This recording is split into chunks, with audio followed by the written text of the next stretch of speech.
Good morning. कैसे हैं आप लोग? उम्मीद करती हूँ कि आप लोग बहुत अच्छे होंगे और पढ़ाई भी मन लगा के कर रहे होंगे आप लोग। तो कल के क्लास में हम लोगों ने अघोष अघोष वर्ण पढ़ लिया था हिंदी व्याकरण में। आज हम लोग पढ़ेंगे अघोष वर्ण 11 होते हैं, सघोष वर्ण 29 होते हैं। तो कल की क्लास में सब हम लोगों ने पढ़ लिया। सभी स्वर जो होते हैं 11 होते हैं। कितने होते हैं? 11 होते हैं। कौन कौन से होते हैं? तो आ ई उ ऊ री ए ऐ ओ होते हैं। अंतस्थ व्यंजन ए य र ल व और ह होते हैं।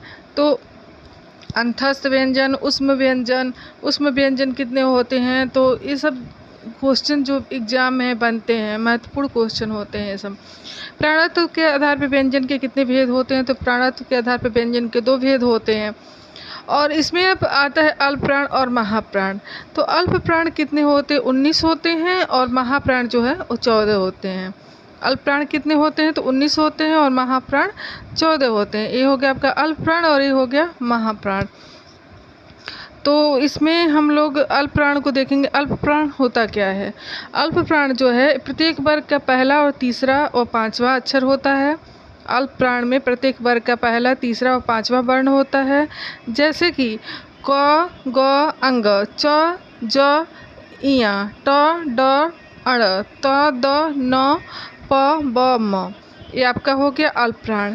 अल्प प्राण क्या होता है? तो अल्प प्राण जो होता है प्रत्येक वर्ग का पहला, तीसरा और पांचवा वर्ण होता है। और महाप्राण क्या होता है? तो महाप्राण आपका प्रत्येक वर्ग का दूसरा और चौथा वर्ण होता है। जैसे कि क, घ, छ, झ, ठ, ढ, थ, ध, फ, ब। ये आपके महाप्राण हो गए। प्रत्येक वर्ग का दूसरा और चौथा वर्ण होता है।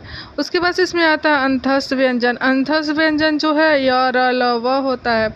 उसमें व्यंजन स, ख, स, ह होता है। तो अंतस्थ व्यंजन, उसमें व्यंजन, ये सब महत्वपूर्ण क्वेश्चन होते हैं जो एग्जाम में आते ही आते हैं। फिर इसमें आपका हो जाएगा कि हिंदी के नए वर्ण कौन कौन से हैं? तो संयुक्त व्यंजन में आपका छत्र, त्र, ज्ञ और स आता है। और द्विगुण व्यंजन में ड और ढ आता है। ये हो जाएगा। इसमें हिंदी के अंतस्थ व्यंजन, तो जैसे कि आप लोगों ने अंतस्थ व्यंजन को देख लिया। ये सब महत्वपूर्ण क्वेश्चन होते हैं एग्जाम में। अंतस्थ व्यंजन, उसमें व्यंजन, ये सब किसी न किसी एग्जाम में, और लगभग जो कंपटीशन के एग्ज़ाम होता है जिसमें कि हिंदी आता है उसमें पूछा ही जाता है कि उसमें व्यंजन क्या होता है, अंतस्थ व्यंजन क्या होता है, अल्प प्राण में कितने वर्ण होते हैं, अल्प प्राण, या फिर पूछ लेगा ऐसे कि इसमें जैसे अक्षर दे दिया जाएगा, वहाँ पे पूछ लिया जाएगा इसमें कौन सा जैसे कौन सा अल्प प्राण है या महाप्राण है, ऐसे क्वेश्चन बन सकता है। फिर इसमें है आपका कि हिंदी के नए वर्ण। तो हिंदी के नए वर्ण में संयुक्त व्यंजन और द्विगुण व्यंजन है। संयुक्त व्यंजन में छत्र, त्र, ज्ञ और स्र हो जाएगा। द्विगुण व्यंजन में ड और ढ हो जाएगा। फिर आपका इसमें है आगत गृहीत ध्वनियाँ क्या क्या होती हैं? तो आगत गृहीत ध्वनियों में हो जाएगा क, ख, ग, ज, फ। ये आगत गृहीत ध्वनियाँ होती हैं। ये भी एग्जाम में इससे भी क्वेश्चन बनते हैं। फिर इसमें आता है अयोगवाह। अयोगवाह को भी 2 भागों में बांटा जाता है। कौन कौन से? तो अनुस्वार और विसर्ग। अनुस्वार क्या होता है उसको मैंने ऊपर बताया आप लोगों को। विसर्ग क्या होता है उसको भी बताया है। अनुस्वार जो होता है इसमें ऊपर एक बिंदी लगी होती है और विसर्ग में ऐसे डबल बिंदी लगी होती है। तो ये अनुस्वार हो गया, फिर विसर्ग हो गया। फिर है वर्णों के उच्चारण के स्थान। जैसे कि नासिक्य, नासिका या नासिक्य से जो है वर्णों का उच्चारण जो होता है वह यहाँ पे दर्शाया गया है। फिर मूर्धा या मूर्धन्य कौन कौन से वर्ण होते हैं उसको यहाँ पे बताया गया है। फिर दंतमूल कौन कौन से होते हैं तो यहाँ पे इसको बताया गया है। उसके बाद से फिर यहाँ पे तालु या तालव्य कौन कौन से होते हैं तो इसको यहाँ पे बता दिया गया है कि छोटी ई, बड़ी ई, च वर्ग और य और बड़ा स भी होते हैं तालु या तालव्य के अंतर्गत। उसके बाद से इसमें है दंत वर्ण कौन कौन से होते हैं। तो दंत वर्ण में आपका हो जाएगा त वर्ग, और ल और छोटा स भी दंत वर्ग के अंतर्गत ही आते हैं। फिर इसमें आपका आ जाएगा तालु। तालु हो गया कंठ तालु, कंठ प्लस तालु होता है ए और ऐ होता है। फिर यहाँ पे आपका आ जाएगा कि दंत प्लस ओष्ठ में आता है व, दंतोष्ठ। इसको भी मतलब एक साथ भी बोल सकते हैं कि दंतोष्ठ कौन सा वर्ण है इसमें, ऐसे क्वेश्चन बन सकता है। तो वह आता है ओष्ठ, ओष्ठ या ओष्ठ है जो है वह आता है उ, छोटा उ और बड़ा उ। प वर्ग भी आता है ओष्ठ के अंतर्गत। ओष्ठ प्लस कंठ के अंतर्गत आता है, जिसको क्वेश्चन में ऐसे बनाया जाता है। क्वेश्चन इसका बनता है कि ओष्ठ है इसमें से कौन कौन सा, जैसे कि अक्षर दे दिया गया रहेगा, पूछ लिया जाएगा तो ओ औ आ हो जाएगा ओष्ठ प्लस कंठ के अंतर्गत। ठीक है कि कौन कौन सा है इसमें। फिर कंठ या कंठ है अ आ अह, क वर्ग, ह और विसर्ग इसमें आता है कंठ के अंतर्गत। फिर प्रयत्न के आधार पर व्यंजनों का वर्गीकरण है, तो स्पर्शी व्यंजन है। स्पर्शी व्यंजन के अंतर्गत आ जाएगा क ख ग घ ट ठ ड ढ त थ द ध प फ ब भ, ये सब आ जाएगा। अब उसके बाद से यहाँ पे बनते हैं एग्जाम में आने वाले महत्वपूर्ण क्वेश्चन। तो यहाँ से शुरू करते हैं इसको कि भाषा की सबसे छोटी इकाई किसे कहा जाता है। भाषा की सबसे छोटी इकाई किसे कहा जाता है, तो भाषा की सबसे छोटी इकाई हम किसको कहते हैं, तो हम भाषा की सबसे छोटी इकाई वर्ण को कहते हैं। किसको कहते हैं, वर्ण को कहते हैं। भाषा की सबसे छोटी इकाई वर्ण होती है। फिर से यहाँ पे अब वही सारी चीज़ समझाया गया है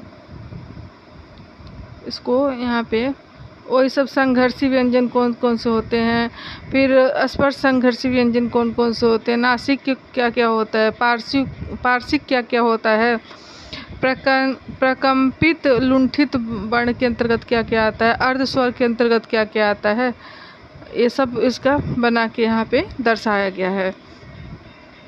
फिर वही सब है नासिक के पंचम वर्ण जो होता है वह हिंदी में अनुनासिक वर्णों की संख्या कितनी मानी गई है, तो 5 मानी गई है। हिंदी में नासिक या पंचम वर्ण जो है, तो हिंदी में नासिक या पंचम वर्ण कितने माने गए हैं, तो 5 माने गए हैं। कौन कौन से हैं, तो अंग, इया, अड़, न तथा म ये पंचमाक्षर कहलाते हैं और यही नासिक के वर्ण भी कहलाते हैं। ठीक है। फिर अगला इसमें है स्पर्श संघर्षी व्यंजन क्या क्या होते हैं, तो स्पर्श संघर्षी व्यंजन च, छ, ज, छ। उसके बाद इसमें स्पर्श संघर्षी व्यंजन है जिसमें च, छ, ज, झ, इया है। फिर संघर्षी व्यंजन है, तो संघर्षी व्यंजन में आपका आ जाएगा स, ख, स, ह, ख, ग, ज तथा फ। पार्श्विक व्यंजन में आते हैं ल, लुंठित प्रकंपित व्यंजन में आता है र, उत्क्षिप्त व्यंजन या उत्क्षिप्त ताड़ल जात वर्ण में आते हैं ड और ढ। फिर अर्धस्वर में आते हैं य व, अमानक वर्ण में आते हैं झ भ, झ भ, काकल्य वर्ण में आते हैं ह। फिर यहाँ पे है कि भाषा की सबसे छोटी इकाई किसे कहा जाता है। अभी हम लोगों ने देखा था क्वेश्चन इसको कि भाषा की सबसे छोटी इकाई क्या होती है, तो भाषा की सबसे छोटी इकाई कहा जाता है वर्ण को। फिर अगला क्वेश्चन इसमें है कि भाषा की सार्थक लघुत्तम इकाई माना जाता है किसको, तो भाषा की सार्थक लघुत्तम इकाई माना जाता है शब्द को। भाषा की मूल इकाई किससे माना जाता है, तो भाषा की मूल इकाई ध्वनि को माना जाता है। भाषा की कुल वर्ण लिपियाँ कितनी हैं, तो भाषा की कुल वर्ण लिपियाँ 52 हैं। वर्णों के भेद कितने हैं, तो वर्णों के भेद जो हैं वह 2 हैं।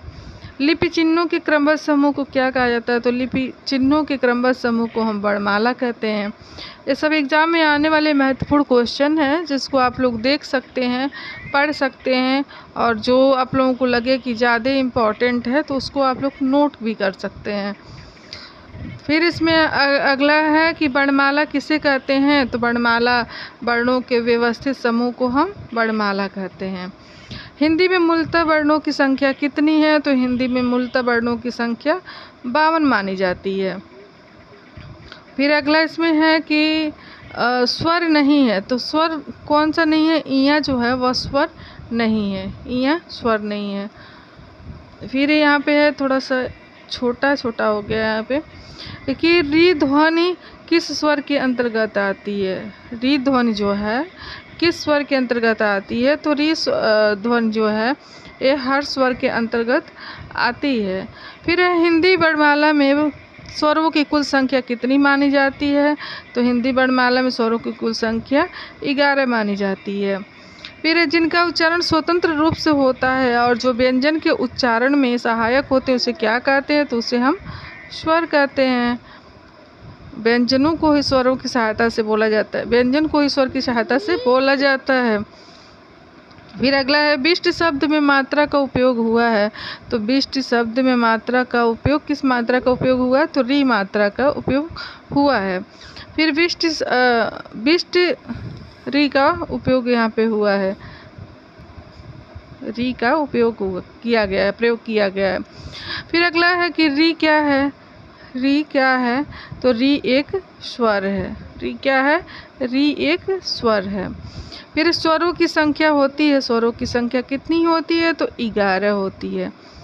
उसके बाद से है स्वरों का उच्चारण बिना किसी सहायता। स्वरों का उच्चारण कैसे होता है? तो स्वरों का उच्चारण बिना किसी की सहायता के होता है, क्योंकि स्वतंत्र रूप से बोले जाते हैं, बिना किसी सहायता के होता है स्वरों का उच्चारण। फिर स्वर का भेद क्या है? स्वर का भेद क्या है? तो स्वर जो है वह वर्ण का भेद है। फिर है इसमें कि मात्रा के आधार पर स्वर के प्रकार कितने हैं? मात्रा के आधार पर स्वर के कितने प्रकार हैं? तो 3 हैं।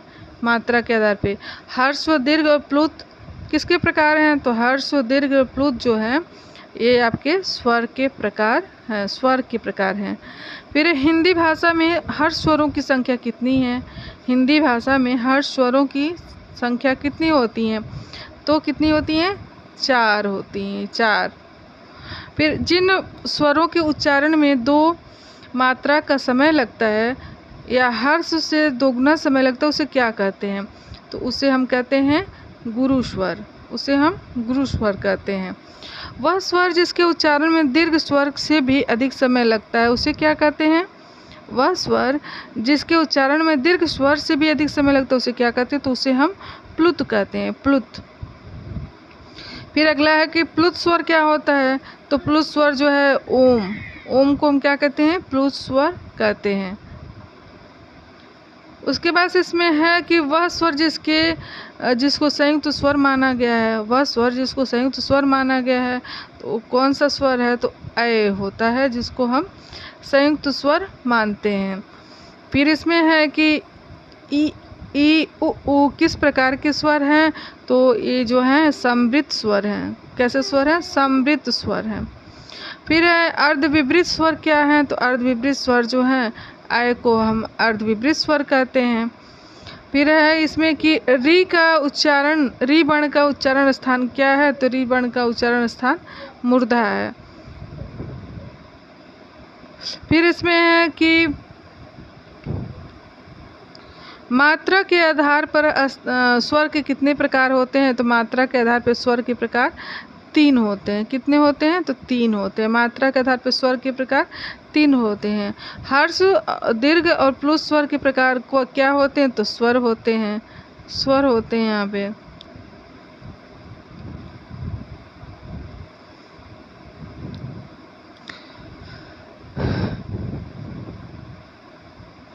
ओ और अ वर्ण क्या होते हैं? तो ओ और अ वर्ण जो है कंठस्थ होते हैं।